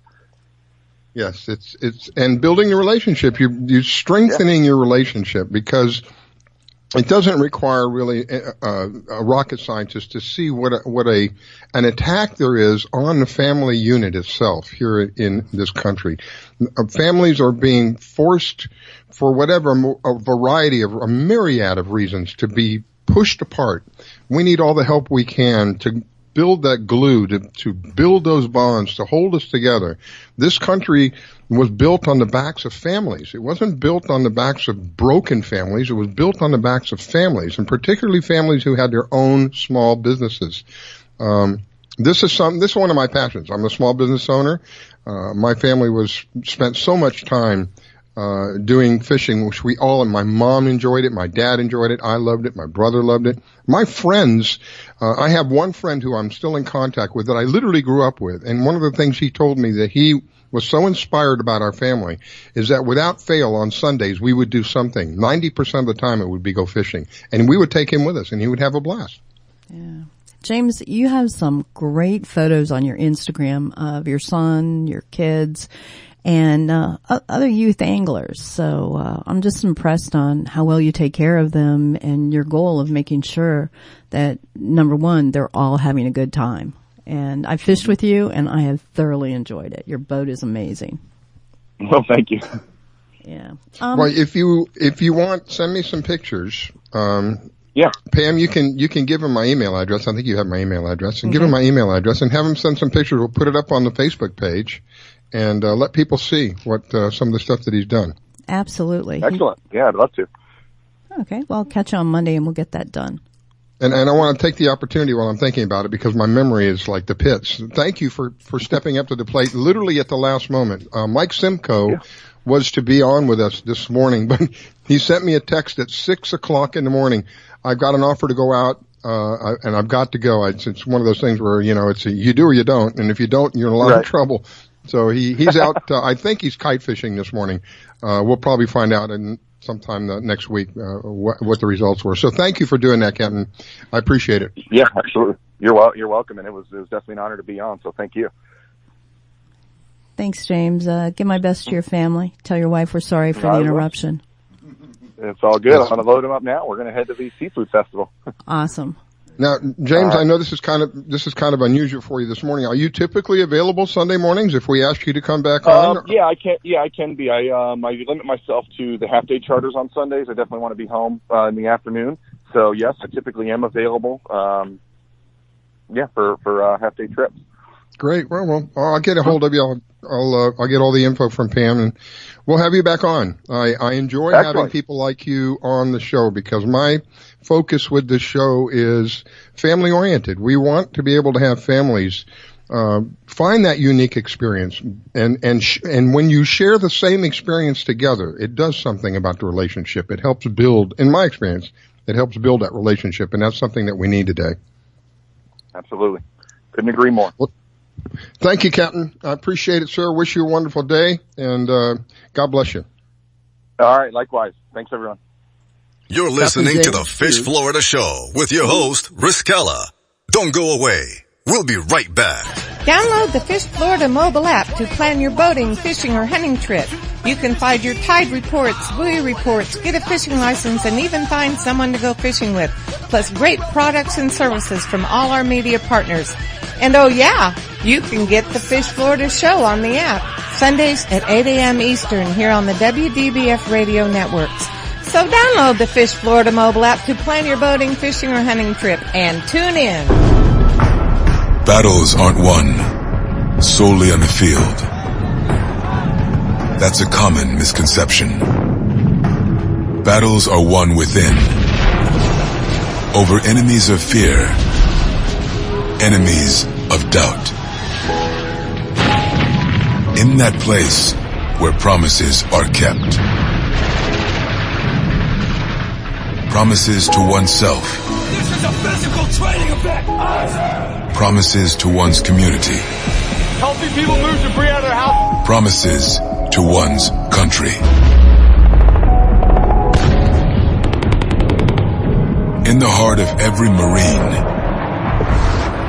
you'll find a promise. A promise forever kept. A promise of battles won.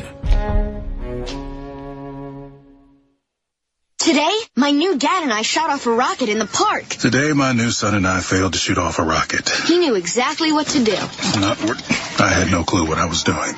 We set up the rocket. Hit ignition. And then nothing.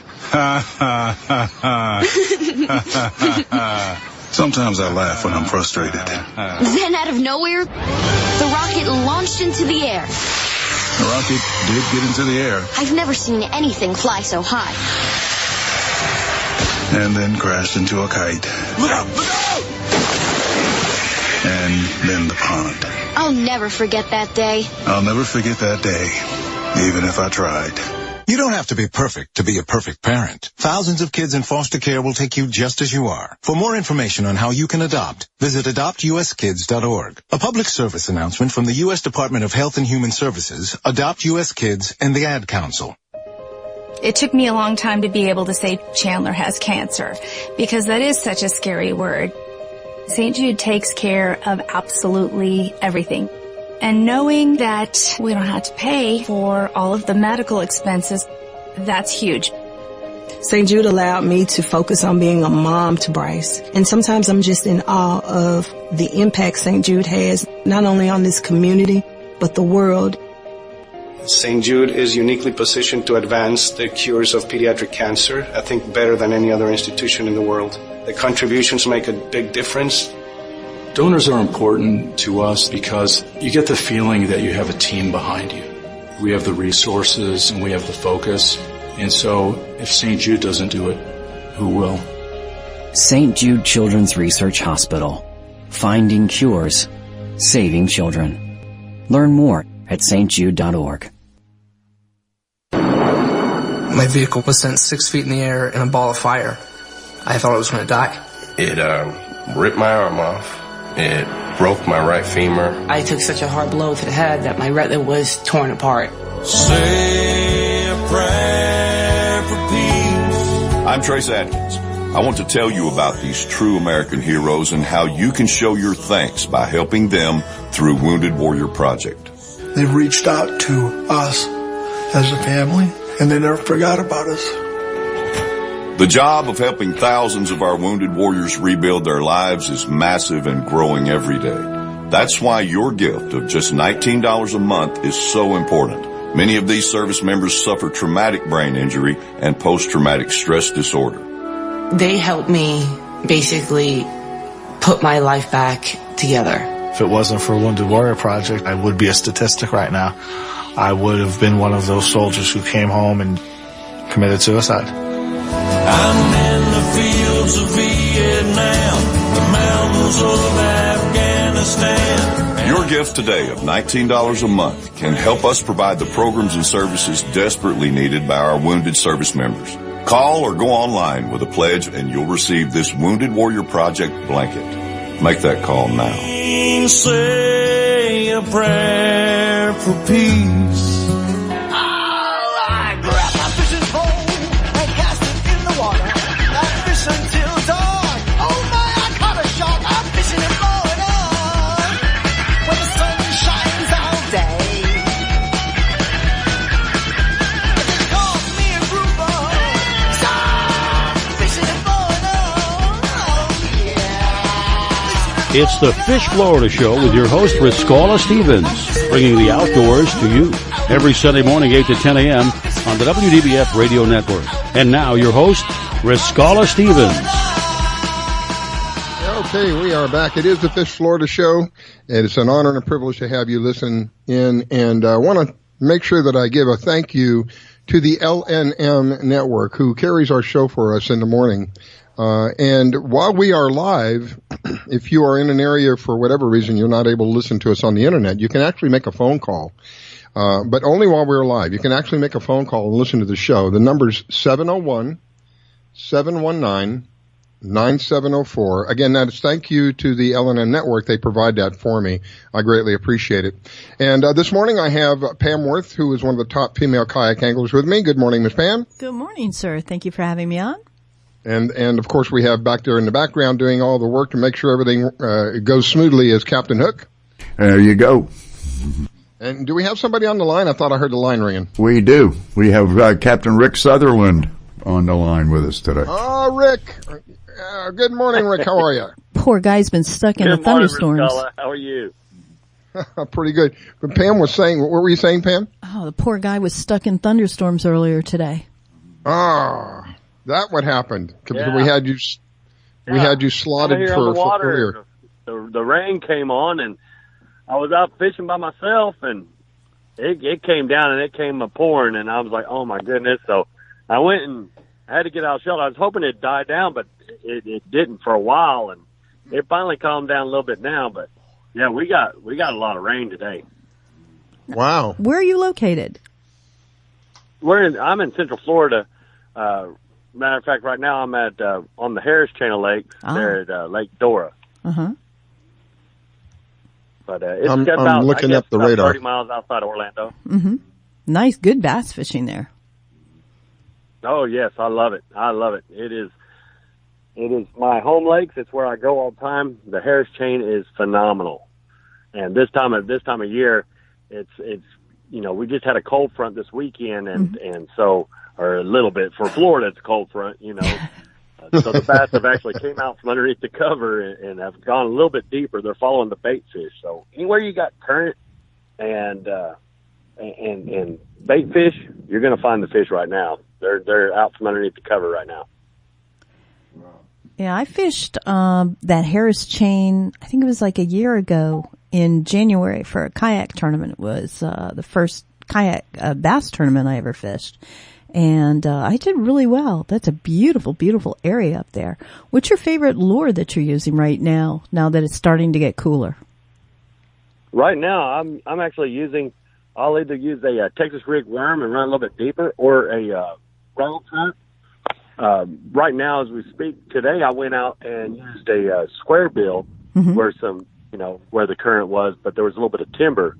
So I used the square bill there, and it did really good using a crankbait. Nice. You want to target a little bit deeper, Uh-huh. About how deeper when you say a little deeper? 8 to 10 feet. Mm-hmm. About 8 to 10 feet. Now, you have a lot of people that will use a fluke when there's a lot of grass or vegetation in the area, or even a spinnerbait, you know. But just something that can get down in there, portray a bait fish. That's what you want. That's what you're going for at this time of year. You want to portray a bait fish. because that's what they're after. They're trying to fatten up for the winter time, you know. Yeah, pre-spawning. Right, yeah, so to say, you know, for Florida, which I believe in January, you probably were in the area of where they were staging for the spawn, you know. Right. Because, you know, I fish tournament out there, you know, all the time, but I fished a big one in February out there. They were actually right then starting to move up into the canals, you know. Mm-hmm. I think it kind of depends on weather. Oh, yeah, absolutely. On the temperature. It has everything to do with weather, you know. Okay. What you were talking about crankbaits. Who's your favorite or what's your good go-to crankbait? My good go-to crankbait is a Bagley, believe it or not. They make a good balsa wood crankbait. And you can get them, you know, shallow or deep, but I like the balsa wood because of, you know, this buoyancy. Mm-hmm. It'll come up a little quicker than, you know, like a plastic one and things of that nature. That balsa wood will come up quicker, so you get more of an action. Because most time I'll get them to hit as a stop and pause, and that crankbait comes back up, they'll hit it when you do that stop and pause. Mm-hmm. So that's my go-to. Is there a particular pattern that you're using right now with that Berkeley? Sometimes, I mean, I'll go with, you know, just a steady retrieve, then pause, steady retrieve, pause. Some people, they just like to just keep cranking it, and you're missing a lot of fish. You'll just pause and let that sit there. They think, oh my goodness, here's a wounded bait fish, and I get my opportunity. You know, pause. That's one of the most important things I can tell you about a crankbait. I know. Pause. It's like using a worm. Yeah, and you let it drop. You know. Yeah, I tease people and I tell them, find your favorite song, and every time a line ends, that's when you pause. So my top water is dun dun dun dun dun dun dun dun. You know, but that's just the thing. There's no particular, you know, pattern that you can use. I mean, all I'll say is just make sure that you do put a pause in there. Sometimes I'll want it a little bit faster. Sometimes I'll want it slower. And that's what you just have to get out and play with. You just got to get out and find out what cadence they're going for, you know? Mm-hmm. Is there a color choice on the lure that you prefer right now, this time of year? It depends on the water clarity, really. Okay. And as the old myth goes, the darker the water, the darker the lure, you know? So, I'm sorry, the darker the water, the what? The darker the color, the darker the lure. Okay. So, and I know that sounds crazy. You think, well, they can't see it. It's dark water. But they do. Believe it or not, the clearer the water, I use I fished a tournament on Johns Lake there in Claremont yesterday. And it's real crystal clear water. But I had to use a white or something real shiny. Mm-hmm. You know, whereas today in the Harris chain, it's like a tea stain. It's a real dark colored water. So I'm using almost a crawdad color. You know, it's a darker color. Mm-hmm. And they're just going for that image, you know, and the sound. And that's another reason I like the Bagley square bill is it actually has a rattle in it. Ah. And so I target that too, so they can also hear it as well as see it, you know. Well, you said you were in a tournament yesterday. How well did you do? What'd you bag? Well, I brought home a check, but I wouldn't say I did too well. I mean, I think we ended up fourth. Hey, you brought a check home. Yeah, we brought a check. So, you know, we didn't win it or bring home the big fish. So, but we did pretty good, you know. Hey, I'm thinking. What was that tournament? What tournament was that? It's a Sumter County Bassmasters. Oh, okay, it's freshwater tournament. It's just like a local tournament. A bunch of local anglers go and fish it. I think we had 32 boats or something that showed up yesterday, which was a good turnout for John Flynn. You know, but yeah, it was fun. And like I said, we were so close to getting up in there and to winning, but we just couldn't get the big kick. You know, so what's it like right now where you're at? Because you're kind of fading in and out. I'm wondering if that's the weather that's doing that. Yeah, it's cloudy. Like I said, we got poured on. I got poured on this morning. It's cloudy, a lot of overcast, But it's nice. It's kind of warming up. It seems like it was really chilly this morning, so it's really warming up. But it's still cloudy. Got a little bit of wind. It was real windy yesterday. It was real hard to keep your boat still, But today it's a lot less wind, just overcast. And like I said, with the rain just hitting, and I was hoping it would miss me this morning, but no, it hit me right on. You lucky guy, you. Best laid plans of mice and men. Rick, when we have a temperature change like you experienced this morning, how does that affect the fishing? Oh, big time. Big time. And it's more of your fronts. It's not just like a sudden change. It's more when you have, the sunlight will affect, the fishing. I noticed yesterday it was doing that as well. And anytime the sun came out, you can go ahead and change up lures, change up your tactics. It'll change up fishing tremendously. But whenever you have a temperature change, like a cold front, it'll change the way the fish bite. The hotter it's like the hotter that it is, the more they want to come to the top. That's just from my experience. How I've always patterned it. The cooler it is, the deeper I go. More oxygen. But that's not. Oh, didn't think about that. So, but yeah. But I have. Yeah. I have large. Let's see. Last year in December, I caught an 8.5 and a 6.5 within 2 hours. Top water, less than 6 feet of water in December when it was the coldest day of the year. It was like 40 degrees or something like that. Wow. And I was like, wow. And they say you can't sometimes the rules change. Yeah. And they say you can't use top water when it's cooler out. You just have to slow it down. I couldn't believe it. I was like, I'm going to try it. And sure enough, it worked, and I found a pattern. And it was just big, largemouth, and they were already staging, and it was that cold. It was a cold front they hit. But they were already staging. I got behind grass where I had a windbreak, and they were there. Nice. And I couldn't believe it. It was like, wow, well, some rules do change. Yeah. For me, the topwater, there's nothing like the topwater bite. Or frog. Oh. I used a frog. That was very cool. Yeah, the frogs are really cool. But the thing about a frog is you have to be patient. Whenever it takes it, you got to wait. And that's the hardest thing for anybody. Anytime you get a frog hit, you'll see people, they'll jerk it right away and pull it out of their mouth 9 times out of 10. You got to actually let them take it for a little bit and then set the hook. Yep, I am guilty of doing that. We all are. It's just so suspenseful. Whenever they hit, there's nothing more exhilarating than that. It's great. And most time when you're using a frog, it's because you're in heavy cover. Mm-hmm. So I'll get scared sometimes. It'll scare me. It'll make me jerk, Yeah. I've gotten to the point now where I try not to watch it and just feel the rod. You're right.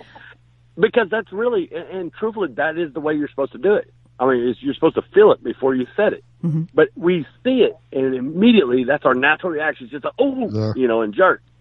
And but there is nothing like a topwater or frog bite. There really isn't. Oh, it fits my 5-year-old personality. Did you see that? Did you see that?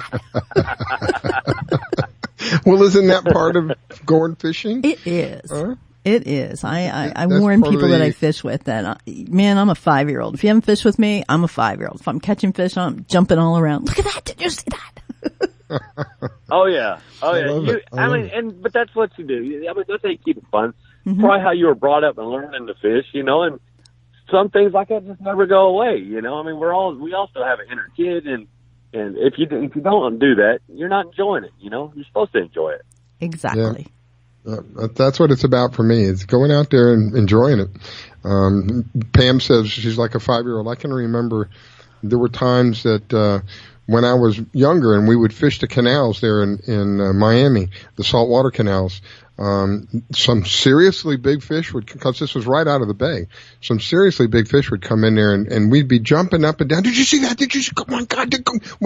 Of course, we'd never be able to hook anything like that. We'd never hold on to it. But there were some seriously big fish in there. There were sharks in those canals. Believe it or not, some fairly nice sized sharks, 4 or 5 foot long sharks in those canals. We could catch just about anything in those canals that you could catch in the bay back then. It was really an amazing time. It was an amazing time, and I'd like to see that come back if we can do that.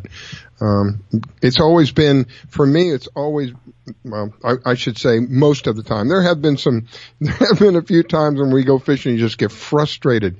The reel breaks down, or you realize you should have changed your line before you went fishing, and the line is rotted, and you can't bring up a fish or something like that. But those have been few and far in between. Most of the time for me, it's been very enjoyable, something that will go out there and just, when you're done, you come home and it's kind of a relaxed feeling. You're a little tired from being out in the sun, but it's a relaxing kind of feeling. Well, that's what it's about for me. I mean, fishing is very therapeutic for me. I mean, I love this is my home away from home. I love getting out here and just relaxing. And yeah, I mean, yeah, just break your line and everything else. But at the end of the day, it's way better. What do they say? A bad day of fishing is better than a good day at work any day. Yeah. Right. And that's right. How true. How true. Well, Rick, thank you. I do want to thank you for taking the time to call in. I'm glad that you're okay. I was a little concerned that we didn't hear from you earlier. So good to hear from you. Glad you're all right. Wish you a wonderful day, sir. Thank you for calling in. Greatly appreciate it. We are up against a break, and we will be right back. All right, you're listening to the Fish Florida Show with your host, Riskella. Don't go away. We'll be right back. Do you own a laser printer, copier, or a fax? Well then, listen close to this announcement. Laser Technologies has been providing high-quality, frustration-free toner cartridges that are guaranteed not to harm your equipment for over 20 years. Laser Technologies will save you on your supplies with high-quality and fast delivery. Savings up to 50%. Laser Technologies supplies toner, imaging drums, developer and cartridges for most of the major brands. For a price quote, send an email to service@laser-technologies.com. Include your printer make and model for your part number. Call us at 561-792-9600. That's 561-792-9600. Laser Technologies, providing 100% of the quality at a fraction of the price.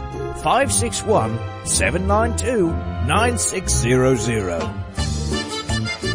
Que Pasa Mexican Cantina is where friends and neighbors come to connect, share, and celebrate one another in a festive, casual atmosphere. Offering rich, robust flavors of authentic Mexican cuisine, we use only the freshest, finest ingredients. We chop and dice, season and blend, and then cook everything we serve to perfection. One thing that makes Mexican food even better is one of our delicious Best of the Bay margaritas. Our signature series of margarita flavors range from our sweet and fruity mango and strawberry to our hot and juicy jalapeno margarita. Having a busy meeting or getting together and looking for Mexican food? Try our Fast Fax form. It's an easy, fast way to order your favorite Mexican food. We have special platters and layouts for any occasion. The form is super easy to fill out, fax, email, or just call it in. Whether it's here in the restaurant, in your home or office, at Que Pasa we celebrate bringing people together. Que Pasa Mexican Cantina, 10478 Roosevelt Boulevard North Street in the Gateway Shopping Center, 727-330-3663 in St. Petersburg. Hi folks, I'm Roger from Rogers Gotcha Motoring. If you need a local auto repair shop, Rogers Gotcha Motoring will take care of all of your automotive repair needs.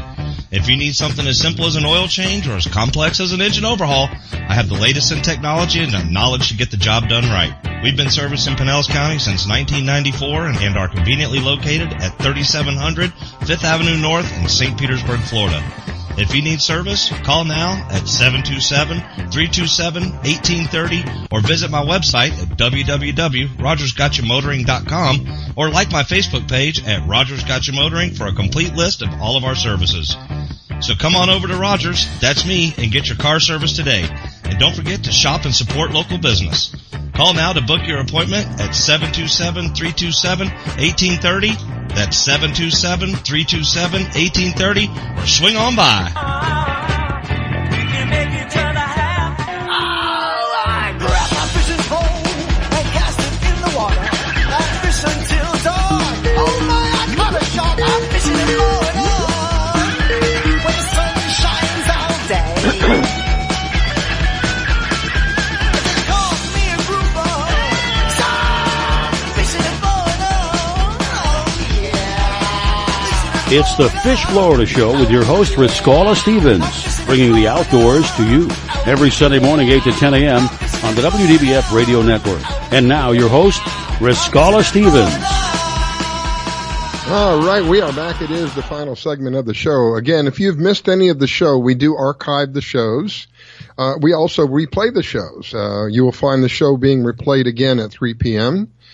Here on WDBF Radio Network. And if you can't go to sleep and you find yourself awake at 4 o'clock in the morning, you can listen to the show again then. If you miss the both of them, you can find the shows archived on thefishfloridashow.com. That is our website. You can also find us on the YouTube channel, which again is the Fish Florida Show. You can visit us on Facebook. We have a Facebook page. It's the Fish Florida Show. And please do that. It makes our searches relevant. Go by, give us a like. We tried to give you the latest and greatest about what's coming up on the shows there as well. And sometimes some interesting information available there on the Facebook page. So this morning I have Miss Pam Worth with me. She is one of the top female kayak anglers here in Florida. Good morning, Miss Pam. Good morning, young man. I like that. And back there in the background is Captain Hook. He's the one who makes everything work so smoothly. Thank you, Captain Hook. Greatly appreciate it, sir. Yeah. My pleasure. And in the background there, I think I hear Captain Clyde. Is that you, Captain Clyde? Yes, it is. How you doing this morning, Riscala? I am doing well, brother. It's good to have you back on, my friend. Captain Clyde is also known as the crappie psychic, and there's a reason that they call him that is because he has this unbelievable skill to catch one of the most favored fish there in Louisiana. How are we doing over there, Captain Clyde? Well, the crappie are really biting well here in Louisiana right now. They're starting to stage and transition to their spawning areas, and a lot of people are having a lot of fun right now. And I understand you just did a show or something? Tell me a little bit about that. What's that? I'm sorry. Come back, Riscala? I understand you just did a TV show or something like that. I'm not sure. It seems like the connection have cut out a little bit, but yeah. Did we lose him, Captain Hook? No, I think he's still there. I don't know what happened to the audio. He may be in a bad area, or we may have a bad connection. Captain Clyde, if you can hear me, call us back, because I think we've got a bad connection. You're fading in and out, and we've lost you. Can't hear you any longer. I know that. I wonder if he's out on the water. He may be out on the water this morning. Let's see if we can get a better connection. All right, I hear it ringing.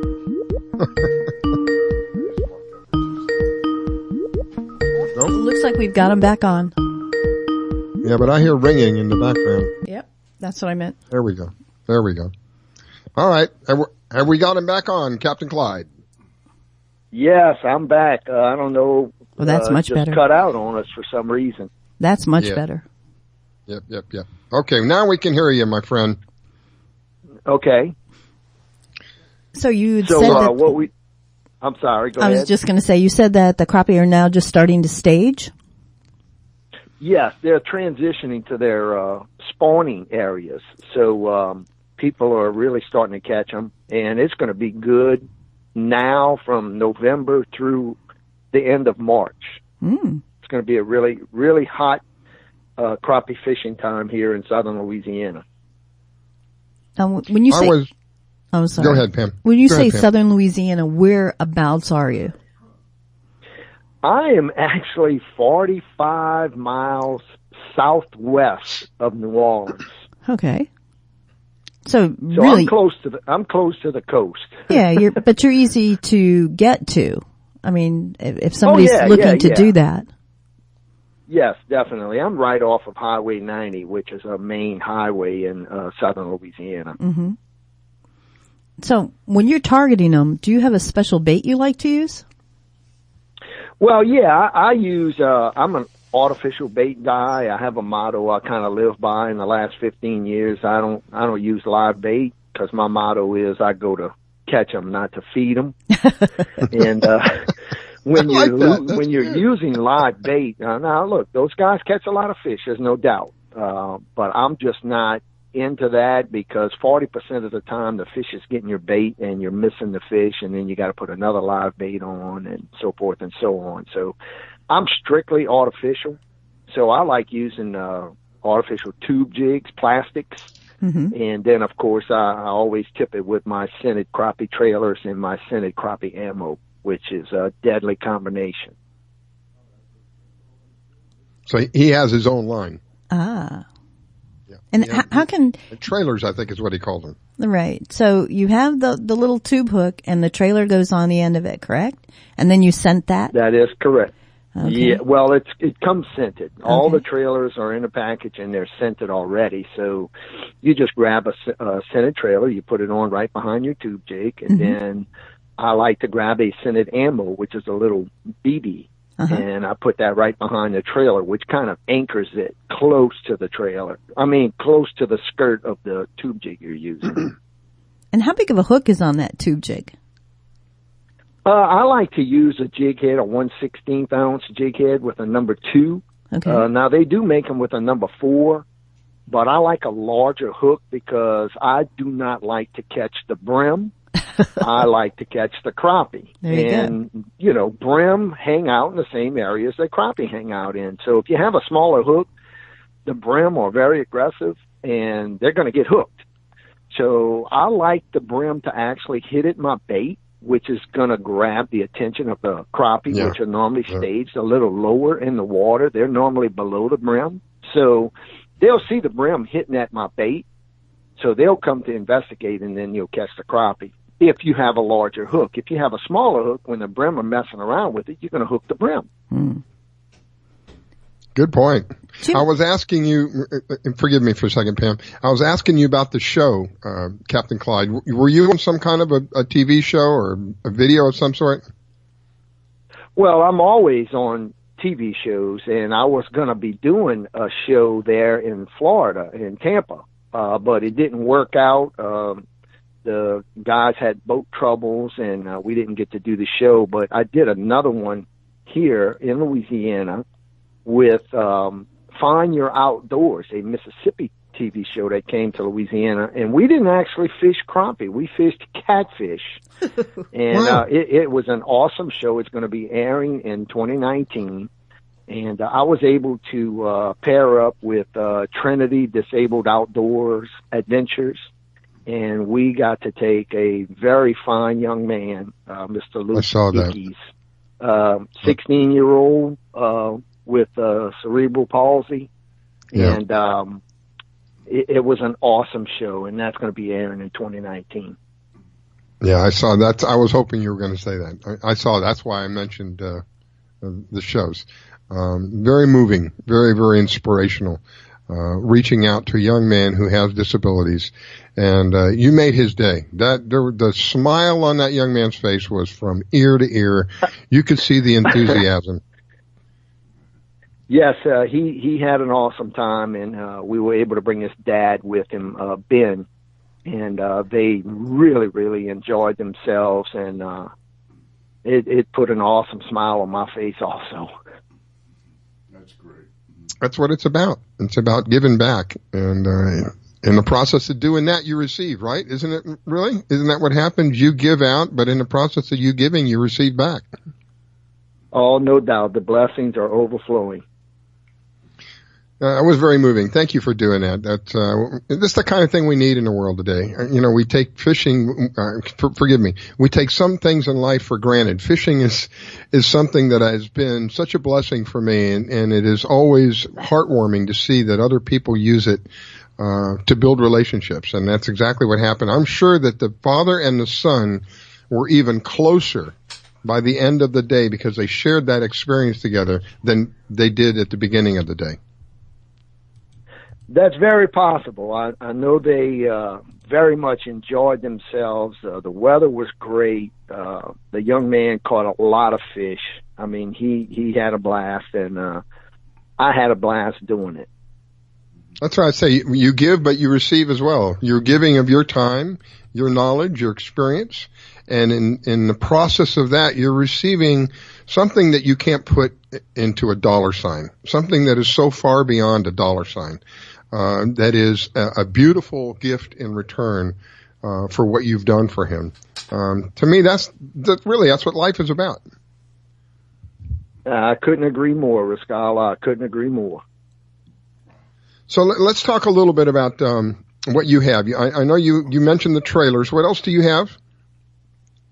Well, we have some little corks that's called slab rattlers, and it's got a built-in rattle into the cork, and so whenever you're moving the cork, you get a little rattling noise, which is really good for the brown fishermen, but it's also really good for crappie fishermen during the spawn. Because the crappie move into shallower waters during the spawn, and they really are protecting that nest. So when you have that rattling cork, and you're throwing close to their nest, it gives that little rattling noise, which sounds like a real easy meal. You know, it maybe sounds like a beetle or a cricket on the water, and that's a real easy meal. So they'll come off that nest real quick, and when they do that, they'll see your bait, and normally. So it's kind of to entice them a little bit, that rattling cork. And then we have hand-tied little jigs that we call grass shrimp jigs. You can see those on our website at thecrappiepsychic.com. And those are a big hit for the crappie fishermen also. Spell the Crappie Psychic, just so people understand how they find you. Well, you have to put in the word the, T-H-E, and then crappie is C-R-A-P-P-I-E, and then psychic is P-S-Y-C-H-I-C, and that's thecrappiepsychic.com. Easily found online, and I have purchased some of the product from him, taken my grandson out, and I got to tell you, it was the most enjoyable time with regard to not having to deal with live worms. It was easy. We put this thing, I'm not real familiar with the line, Captain Clyde, but I think what you sent me was called a trailer. Threw it out in the water, and he just had a blast. The fish were hitting it right and left. And it certainly was a lot easier to do that than have to deal with the live worms, because even though the live worms created more action, it also created more of a mess. This was so much easier. I appreciate that. Thank you. Oh, that's no problem. And actually, my trailers create more action than the live worms, and since they're scented, they do have a very powerful scent. So that's why I think they work so well, because they have a lot of action, and they're very powerfully scented. And we also have the saltwater versions, too, for those people that like fishing the red drum and the sea trout.